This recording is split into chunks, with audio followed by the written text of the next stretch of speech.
मुलांनो आणि युवकांनो, ही एक गोष्ट अगदी कान उघडून ऐकून घ्या.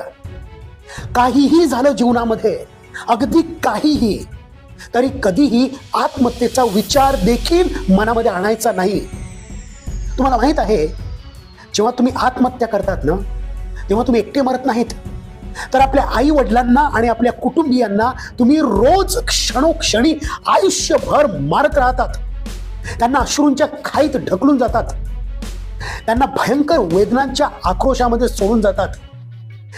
अरे, ज्या आई वडिलांनी तुम्हाला 20 वर्ष, 25 वर्ष, 30 वर्ष रक्ताचं पाणी करून वाढवलं, मोठं केलं, त्याच आई वडिलांना तुम्ही आयुष्यभर वेदना देऊन जातात. एक लक्षात ठेवा, काहीही झालं असेल, एखादी चुकी झाली असेल, एखादं अपयश आलं असेल, एखादं प्रेम प्रकरण असेल, किंवा ब्रेकअप झालं असेल, किंवा तुमच्यावरती कर्ज असेल, किंवा तुम्हाला मित्रांचं प्रेशर असेल, काहीही असेल, फक्त एकदा आपल्या आई वडिलांना सांगा. आणि मग बघा, तुमचे आई वडील तुमच्यासाठी ही संपूर्ण दुनिया खाली आणतील. संपूर्ण जगाशी ते तुमच्यासाठी फाईट करतील. आई वडिलांकडे जे काही आहे नाही ते सगळं काही संपवतील, पण ते तुम्हाला कधीच कुठल्या संकटामध्ये पडू देणार नाही.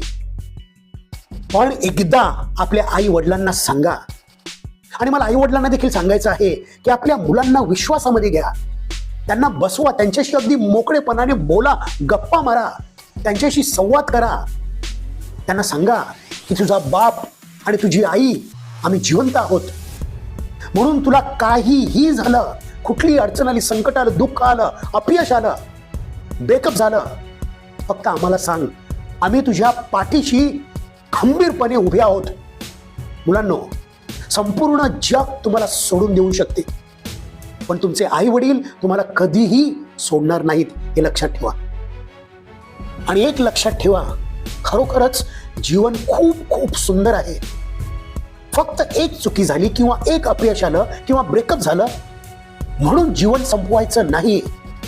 मला सांगा, जेव्हा तुम्ही क्रिकेटच्या ग्राउंडमध्ये तुमच्याकडून एक बॉल मिस होतो, तेव्हा तुम्ही ग्राउंडच्या बाहेर येतात का? मग जीवनामध्ये एक बॉल जर मिस झाला तर तुम्ही ग्राउंड सोडून बाहेर का जातात? Remember, there are no mistakes in life, but there are lessons to be learn. म्हणून ज्या काही चुका होतील, जे काही अपयश येतील, त्यामधून शिकत राहायचं आणि पुढे जात राहायचं. कारण खरंच जीवन खूप खूप सुंदर आहे.